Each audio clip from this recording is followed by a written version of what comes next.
Deep beneath the bustling streets of Philadelphia, a forgotten crypt lay silent for centuries. Sarah, a curious history researcher, finally unlocked the heavy, rusted iron gates. She stepped inside, the air thick with the scent of stagnant time and ancient dust.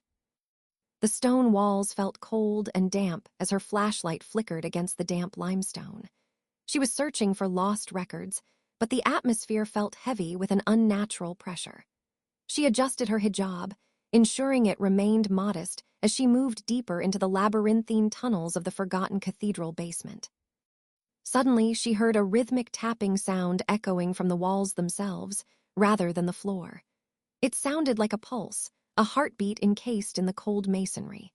She paused, her breath hitching, wondering if the building itself was alive, or if something more sinister awaited in the darkness ahead. She turned a corner and found a small, ornate altar, covered in strange symbols she didn't recognize. As she touched the cold stone, a whisper crawled into her ear, speaking in a language long dead. She tried to recite prayers for protection, but her voice felt stifled by the heavy, oppressive silence of the crypt. Panic began to set in as she realized the path behind her had vanished. Every direction looked exactly like the one she had just left, a repeating cycle of stone and despair. She felt like she was being watched by thousands of unseen eyes, trapped in a space that defied all logic and geometry. She found an old, tattered journal on the floor.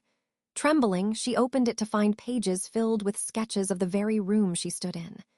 As she flipped to the final page, she saw a drawing of herself, dated for that very day, with the words, "The search ends here," written in charcoal. The realization hit her like a physical blow. The journal was her own handwriting, yet she had never been here before in her life.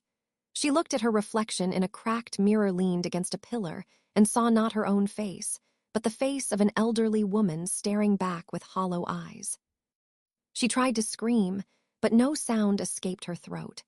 The walls began to shift, the stone blocks rearranging themselves as if the crypt was digesting her presence. The tapping sound from the walls grew louder, accelerating until it sounded like a frantic, rhythmic drumming that shook her entire body. The floor beneath her felt soft, not like stone, but like organic tissue. She looked down and saw her boots sinking into the ground, which was pulsing with that same, sickening rhythm. She was not in a basement. She was deep inside the living gut of a gargantuan, ancient beast. She realized now that the crypt was a lure, designed to attract souls into the digestive tract of this nightmare. Every record she searched for, every step she took, was part of a predetermined path leading to this moment. She was simply fuel for an entity that had existed long before the cathedral. She closed her eyes and focused on the only thing that felt real, her faith. She began to recite verses, and for a moment, the walls stopped pulsing. The creature seemed to recoil from the sound of her devotion, the darkness around her shimmering as if it couldn't sustain its form. But the respite was short-lived. A voice, identical to her own, whispered from the shadows, "You are just a memory, Sarah, a memory of a girl who died here a century ago." The ground beneath her shook, and the walls reached out with tendrils of cold, hard stone to reclaim their prize. She ran blindly, ignoring the pain in her limbs, through endless tunnels that twisted and turned. Every door she opened led back to the same altar, the same journal, the same cruel trap. She was caught in a cycle of suffering, an eternal loop within the monster's consciousness. Her strength failed, and she collapsed near a wall that felt warmer than the others. She realized the only way to break the cycle was to forget who she was, to surrender her identity to the entity, so that it could move on to another victim, leaving her as nothing but dust. With her final conscious thought, she willed herself to let go of her memories.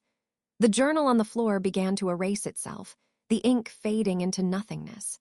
She felt her spirit unspooling, the weight of her human life dissolving into the cold, empty silence of the ancient Philadelphia crypt.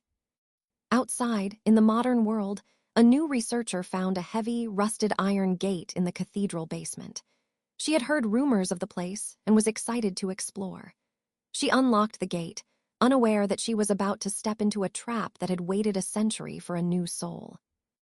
As the new explorer stepped inside, The iron gate slammed shut with a thunderous bang. The crypt was full again, the heartbeat of the beast quickened, and the cycle of the forgotten dead continued in the dark, hungry depths of the cathedral, waiting for the next curious soul to arrive.